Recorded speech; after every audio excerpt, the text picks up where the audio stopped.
I didn't grow up with wealth. No family name to protect me, no money to fall back on, just a scholarship, a part-time job, and a very clear understanding of where I stood in every room I walked into, especially the ones filled with people like him. My father-in-law, he was the kind of man who didn't need to insult you directly. His silence, his half-smiles, the way he wiped imaginary dust off his Rolex when you spoke, it all said enough. I knew he didn't think I was good enough for his daughter. He didn't have to say it, but he did anyway. A man should be able to provide, not chase dreams that make no money. He said that at the dinner table, with a smirk, in front of his wife, my wife, and his entire wine-soaked circle of friends. It wasn't the first time, and it wouldn't be the last. At that time, I was still figuring things out. I had quit a job that drained me, and was working nights while building something small during the day, an idea I couldn't let go of. I wasn't broke, but I wasn't impressive either. To him, I was just the guy with the laptop. He offered me a job once, not because he believed in me, because he wanted me under his thumb. I said no. That was the day the war began.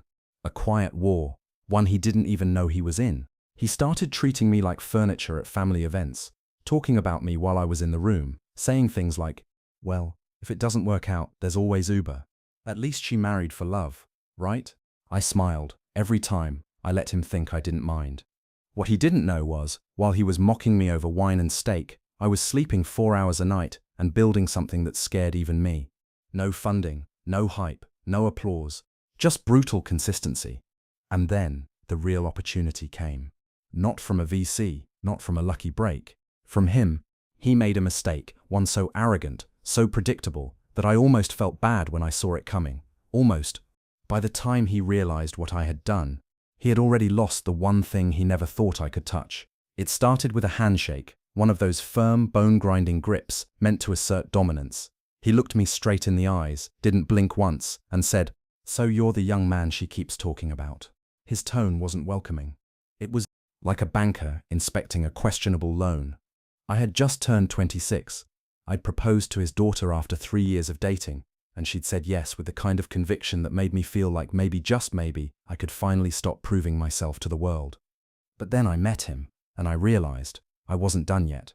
Dinner that night was held at their home. No, their estate.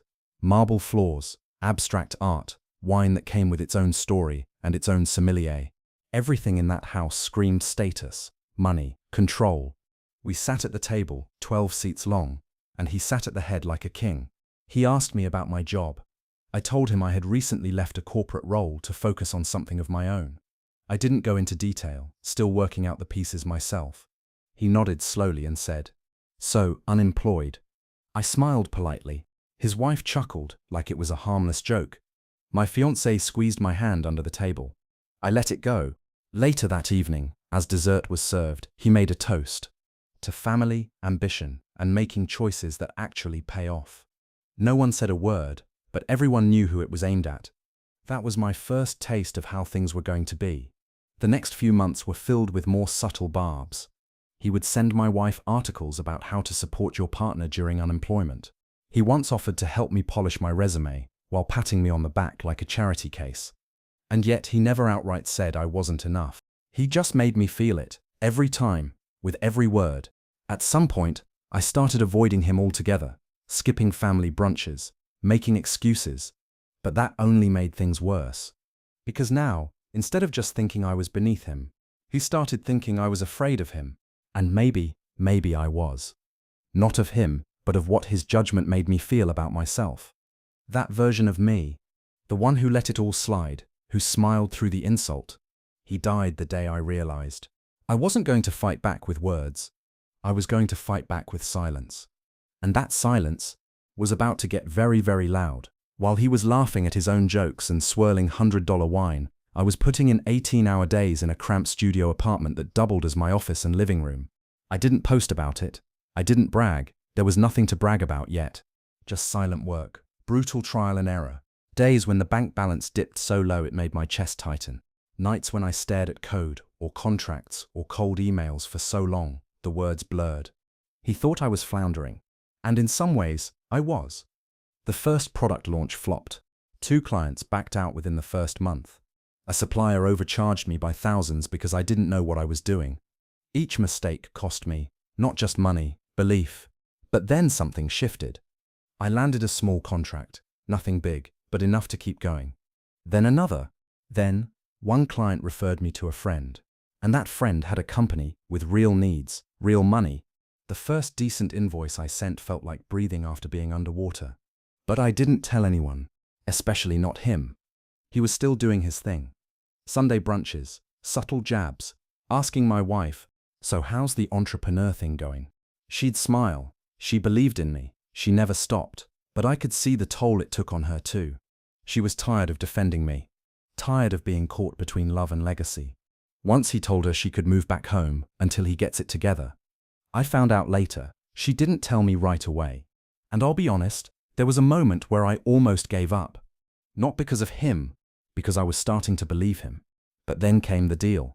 A mid-sized business looking to digitize their entire logistics process. They weren't flashy, but they needed everything I had built quietly over the last year. That project changed everything. I reinvested every dollar. I hired one person, then 3. We moved into a real office. Not fancy, but not my couch either. And still, I stayed quiet. Let him believe I was struggling. Let him laugh a little longer. Because I had learned something he would never understand. It's not the loud ones you need to watch. It's the ones who are too focused to answer you. One evening, at a family event, he pulled me aside and said, "I admire your persistence, but some people just aren't built for big things, and that's okay." He meant it. He genuinely thought he was helping me accept reality. I smiled, again. But inside, I was done proving anything to him. Now I was building something he couldn't see coming. And very soon, he'd have no choice but to see it. The first time I walked into our new office, I didn't say anything. No celebratory Instagram post, no champagne. Just a quiet moment by the window, watching sunlight hit the worn-out desk I bought second-hand. We were only 5 people then, but it felt like 100. Every morning started at 6 a.m. Every night ended at 2. We weren't scaling fast, we were scaling right. Each client got results. Each problem got fixed. And with every month, the numbers climbed. I wasn't rich, but for the first time, I was stable. My team respected me. Our work mattered. And I could finally breathe without checking the bank app 5 times a day. But again, I told no one. My wife knew things were improving. She saw me sleep less and smile more, but I kept the details vague. Not because I didn't trust her, because I didn't want to need to tell anyone yet. Especially not him. We saw each other less often. And when we did, he still did his thing. Backhanded compliments, veiled jab. "You still doing that online consulting gig? I heard someone's making real money with those YouTube videos these days. You should look into that." I wasn't offended anymore. He was stuck in a version of me that no longer existed. Once, at a family barbecue, he cornered me with one of his friends. "This is my son-in-law. He's trying to start a something. Right, what is it you do again?" I paused, smiled, and said, "I solve problems." His friend chuckled. He didn't get it. Neither did he. But soon, he would. Because that summer, I signed the biggest contract of my life. A national brand needed to overhaul their entire infrastructure. It was messy, political, high pressure. And they chose us. The deal was worth more than my entire previous year combined. That one project forced us to triple the team, hire a legal advisor, bring on a COO. We moved into a new space, sleek, minimal, efficient. Still, I didn't tell him. Not yet. Because I didn't want to show him the finish line. I wanted him to feel the distance growing between us. Slowly, without realizing it. There's something poetic about building in the shadows. The world only notices when the sun finally hits you. And when it did, he'd need sunglasses. It was a holiday dinner, one of those long drawn-out events with too much wine, too much food, and far too many people who pretended to like each other. The kind of evening where everyone dressed like they belonged in a luxury magazine, but you could feel the tension under every smile. He was at the head of the table again, and I was somewhere in the middle, where the non-powerful people sat. It had been months since our last real interaction. In his eyes, I was still fumbling through that little business thing. He hadn't asked, I hadn't offered. And I could tell that bothered him. Control isn't always about speaking. Sometimes it's about knowing everything, and he didn't know anything anymore. And that made him itch. Halfway through dinner, someone brought up the real estate market. He leaned in and said, "You know, some of us invest in property. Others, well, they invest in ideas. Big difference." A few people laughed. My wife gave him that look, half warning, half exhaustion. But then he turned to me and said, loud enough for the whole table to hear, "So how's that project of yours going? Still working from coffee shops?" I looked up. That was the first time I looked directly at him in months. I didn't say a word, just held the silence, let it stretch. He blinked, smiled smugly, thought he won. But what he didn't know was, I had just come from signing a strategic partnership deal with a firm 10 times larger than his. What he didn't know was, his daughter, my wife, was now leading our new HR division part-time, while her MBA was fully paid by me. What he didn't know was, I had just hired his company's ex-finance manager, because she'd rather work for someone who listens. But I didn't say any of that. Not yet. I just raised my glass and said, some things are better left unspoken, until they're undeniable. The table went quiet for a beat. Then someone awkwardly changed the subject. That night, as we left, my wife whispered, "Thank you for not stooping to his level." But I wasn't taking the high road. I was just waiting, because that same week, an opportunity dropped into my lap. A local business he was trying to acquire, one of those strategic investments he boasted about to friends, had been mishandled. Paperwork errors, missed deadlines. The deal was collapsing. And I was already in talks with the same seller. I didn't outbid him. I didn't even mention him. I just made a better offer, faster, cleaner, with smarter terms. He wouldn't know it was me, until it was too late. That was the moment I realized, revenge doesn't need a stage. Sometimes it just needs perfect timing. And mine was coming. It was a small manufacturing firm. Nothing fancy, but reliable, profitable, long-standing, exactly the kind of business he loved to acquire, gut, and resell for 3 times the value. He had been circling it for months. His name had weight in the local industry, and when he expressed interest, people usually bent quickly. But not this time, because I got there first. I didn't use my name directly. My company submitted the offer through a holding partner, clean, legal, and quiet. We did our homework. We knew their pain points. We offered solutions, not just numbers. By the time he realized someone else was bidding, the seller had already signed with us. It wasn't until the deal was finalized that he saw the paper trail. And my name, the message came through my wife's phone. Why would he do that? No context, no greeting, just confusion and something else beneath it. Fear. That evening, he called me directly, for the first time in over a year. I let it ring twice before picking up. Was that necessary? His voice was tight, controlled rage. "You knew I was working on that deal." I leaned back in my chair, staring out the office window. The skyline had changed since the last time we'd spoken like this. "I didn't know," I said calmly. "I just saw an opportunity, acted on it. That's business, right?" Silence. Then he said, "You're playing a dangerous game." I almost laughed. "Only if you lose." I hung up. That was the turning point. From that moment on, he stopped pretending. No more jabs, no more jokes. He saw me. Not as a child, not as his daughter's ambitious husband, but as a competitor. And for the first time, he started to feel something he'd never felt around me before. Threatened. What he didn't know, what he couldn't know, was how far I'd come. The company I had built from a couch and a cracked laptop now had multiple branches. Investors, a growing reputation for execution. He still had more money, more connections, but I had something he had lost long ago. Hunger. And while he sipped cocktails and chased mergers, I was working, silently, strategically, turning every insult into fuel, every humiliation into leverage. He tried to paint me as vindictive. But this wasn't about revenge. This was about balance. He had tipped the scale too far for too long. Now I was just correcting it.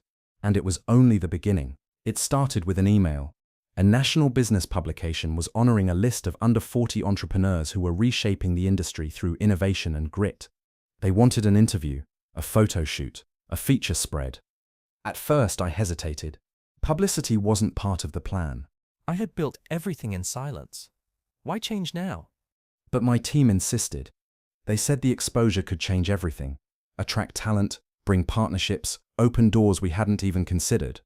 So I said yes. The article dropped a month later. Cover photo, full spread. Quotes from clients praising our work ethic, stats showing year-over-year growth. Even a sidebar about how I started from a one-bedroom apartment with $800 in savings. The response was overwhelming. Calls poured in, emails, LinkedIn requests. But one message stood out. "Congratulations! I see your name everywhere now." It was from him. Short, bitter, and very, very late. The magazine issue landed on every coffee table in the city, including his. He couldn't ignore it, couldn't dismiss it. Because now, other people were saying it. Not just my wife, not just those close to me. The world saw me now. And suddenly, so did he.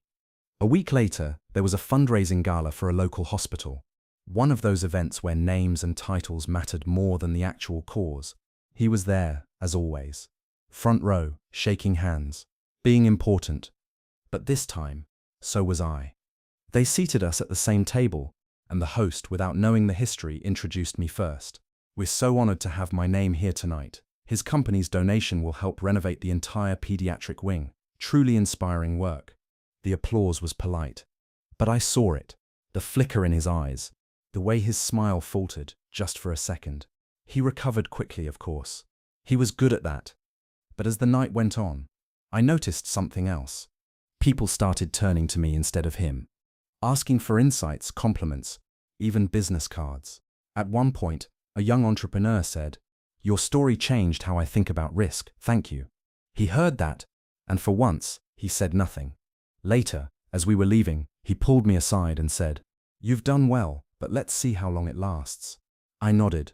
Of course, longevity's the real test, right? We both knew it wasn't about longevity. It was about control, and he no longer had it. Not over the narrative, not over perception, and definitely not over me. That night, my wife looked at me differently. Not because of the article, not because of the applause, because she saw something deeper. Peace. I was no longer chasing approval. I didn't need to win to hurt him. I had already won by refusing to become like him. But still, there was one thing left. A final move. Not to destroy, but to close the loop. And when the opportunity came, I would take it. It started as a whisper. A rumor in an industry group chat. Something about a failed merger, a compliance violation, a board shakeup. I wasn't paying attention at first, but then someone dropped a name.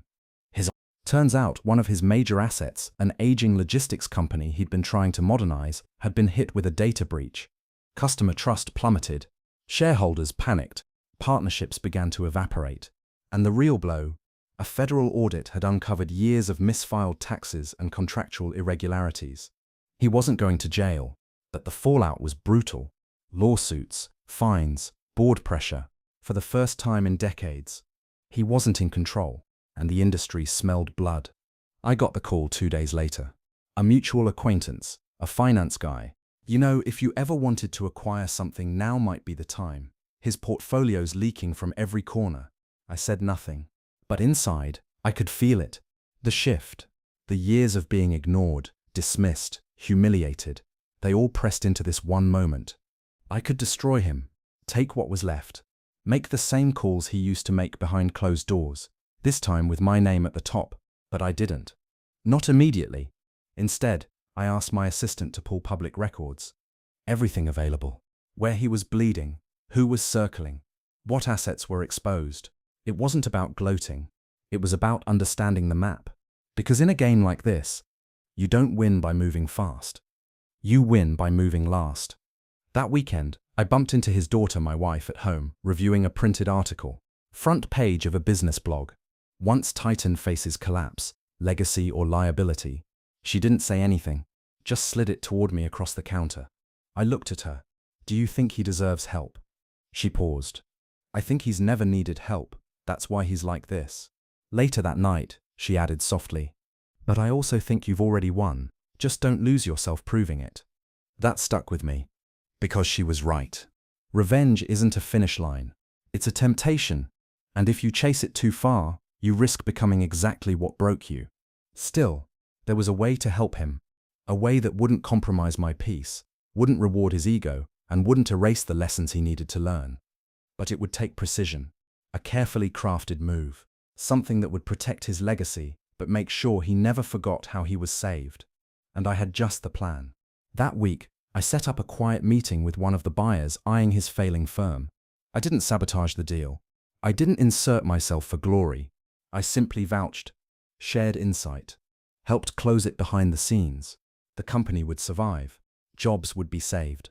He wouldn't lose everything, but he would know deeply that he owed the survival to someone he once called small, and he would never say thank you. That wasn't his style, but he wouldn't sleep the same after that. And I was okay with that. After the deal closed and the dust settled, everything felt quiet. Not the silence of defeat, the silence of clarity. He didn't call, Didn't send a message. didn't show up with excuses or explanations. But I knew he knew, because power doesn't always come with a crown. Sometimes it just walks into a room and makes everyone sit up straighter, even if they don't know why. That week, I attended a closed-door roundtable of regional CEOs, invite only. 15 names on the list. His wasn't one of them. Mine was. The moderator introduced each of us with a short bio. When he got to me, he paused and added, "Built from the ground up, quietly becoming one of the most influential operators in the city, known for precision, integrity, and playing the long game." I didn't smile, didn't gloat, but something in me felt complete. Because for the first time, I wasn't proving anything. I was just being... At home, things shifted too. My wife looked at me like she finally saw the man she always believed I could be, but now I saw him too. Our conversations deepened. She asked more questions about the business, about leadership, about what came next. I found myself mentoring younger founders, taking meetings not for money, but for meaning. And that's when it hit me. The goal had never been to beat him. The goal was to become someone he couldn't beat. One night, we were at a family event again. This time, a quiet birthday dinner for one of the grandkids. Small, casual, no suits, no show. He was there, older, tired, but still trying to hold that same presence. I walked in with my wife, carrying a bottle of wine and a smile that wasn't forced. He looked at me, nodded. "Good to see you." I nodded back. "You too." That was it. No tension, no need for dominance. Just mutual understanding. Later, while the kids were playing and the adults chatted in the backyard, he approached me by the grill. "That company, the one you helped save, they're stable now, hired some of our old team." I nodded. "I heard. I'm glad." He looked at me for a long second, then said almost inaudibly, "You did good." Not thank you. Not I was wrong. But close enough. I didn't need his apology. I didn't need his validation anymore, because I had already given those things to myself. That night, I sat outside long after everyone had gone to bed. The stars were out. The kind of sky that reminds you how small you are, but not in a bad way. Just grounding. I thought about everything. The insults, the dinners, the way I used to shrink in his presence. And then, I smiled. Because the revenge had already happened. It wasn't loud. It wasn't dramatic. It was patient, strategic, surgical, and it had reshaped everything. But now, I had no desire to keep playing that game. I had bigger things to build, people to lead, a life to live. Power isn't about forcing others to recognize your worth. It's about never needing them to. And in that quiet moment, I finally let it all go. Deals closed. Months passed. Offices expanded. Team grew. Reputations solidified. But more than anything, my peace deepened. But because I didn't need it anymore, the fire that once burned in me, fueled by every snide comment, every backhanded compliment, every dinner where I was invisible, had cooled. Not because I lost it. My daughter came in, sat on the edge of the bed, and asked. One morning, I was packing for a short trip, just a leadership summit out of state. "Dad, do you think Grandpa's proud of you now?" I paused. The question didn't sting the way it would have years ago. I looked at her and smiled, because what mattered wasn't his pride. It was the fact that I'd stopped needing it. I think it doesn't matter anymore. There's a certain freedom that comes when you build your own name. When the people who once saw you as small now whisper your name with respect. When you carry your scars like armor, not wounds, but because you earned it, and not because you demanded it, or silence. One afternoon, I received a letter, handwritten, thick envelope, no return address. Inside, a folded piece of lined paper. It simply read, "And somewhere along the way, I learned. I may not have known how to treat you, but I watched. No name, thank you. No signature. His way of passing the torch without ever admitting he held it too tightly. But I knew that was his version of closure. I folded it slowly, slid it back into the envelope, and placed it in the bottom drawer of my desk. Not out of sentiment, but as a reminder. A year later, I was asked to speak at a university commencement that even the hardest walls eventually crack. And sometimes, all you have to do is keep building until they notice you through the gaps. I stood on stage, scanned the sea of caps and gowns, and said, "Business grads. Young, hungry, idealistic. There will be people in your life who dismiss you before you even speak, who confuse your silence for weakness, who mistake kindness for lack of ambition. Let them, and when they finally look up, don't waste time proving them wrong. Then quietly build the thing they said you never could. Be too busy doing what they never imagined you would." Thunderous applause. I was thinking about the young man I used to be. But even as I stepped down, I wasn't thinking about the crowd. Sitting across from a man who thought control was love, who thought power only flowed one way, and how wrong he had been. It's not loud, because power, real power, it's not cruel, and it never begs to be seen. It just is. You did it, you know. That night, back home, my wife found me in the backyard, barefoot on the grass, sipping tea, gazing at the stars. She sat beside me and said, "What's that?" "You changed the story." I smiled. "No, I just stopped letting him write it." The sweetest revenge is becoming the man no one saw coming, especially the one who tried to block the door.